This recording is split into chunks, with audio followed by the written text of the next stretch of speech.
मित्रांनो, कृषी विभागात सरकारी नोकरीची वाट पाहणाऱ्या उमेदवारांसाठी एक मोठी अपडेट समोर येत आहे. तुम्ही हे जे आर्टिकल आहे ते पाहत आहात. याच्यातून आपल्याला काय माहिती मिळत आहे ते बघूया. तर हे आहे कृषी विभागाचा सुधारित आकृतीबंध, ज्याला स्टाफिंग पॅटर्न म्हणलं जातं.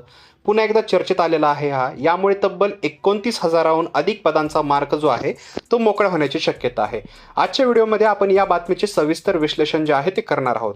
व्हिडिओची क्वालिटी थोडी इन्क्रीज करा, जेणेकरून हे आर्टिकल तुम्हाला दिसेल आणि याच्यामध्ये जे मुख्य बातमी आहेत किंवा ह्याच्यातले तांत्रिक बदल्स वगैरे जे केलेले आहेत, बदल वगैरे, तर ते आपण पाहणार आहोत. तर बघा, ॲग्रोवनने दिलेल्या वृत्तानुसार जे आहे, कृषी विभागाचा नवीन आकृतीबंध मंजूर झाल्यास विभागातील मनुष्यबळ 27,000वरून थेट 29,000च्या पुढे जाऊ शकते.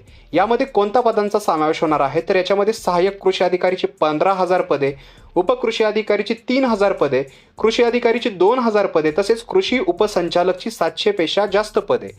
त्याचबरोबर तांत्रिक बदल आणि चर्चेबद्दल जर पाहिलं तर या नवीन आराखड्यात काही महत्त्वाचे बदल प्रस्तावित आहेत. चर्चा अशी आहे की उपविभागीय कृषी अधिकारी आणि मंडळ कृषी अधिकारी हे दोन्ही संवर्ग काढून टाकले जाऊ शकतात.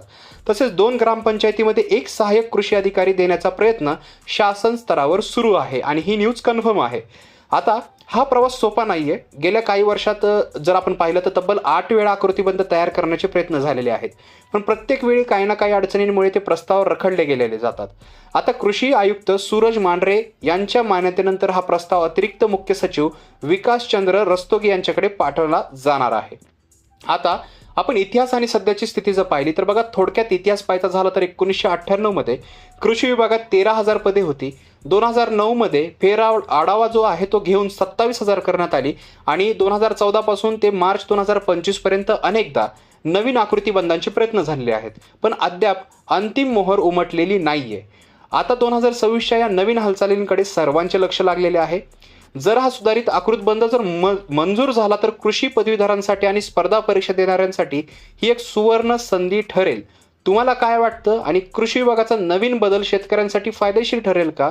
विद्यार्थ्यांसाठी कसा असेल? कॉमेंट सेक्शनमध्ये नक्कीच सांगा. याबद्दल फर्दर ज्याही अपडेट्स येतील तर तुम्हाला जे आहे व्हिडिओ मार्फत सांगितले जातील. त्यासाठी आत्ताच चॅनलला सबस्क्राईब करा आणि बेल आयकॉनला प्रेस करायला विसरू नका.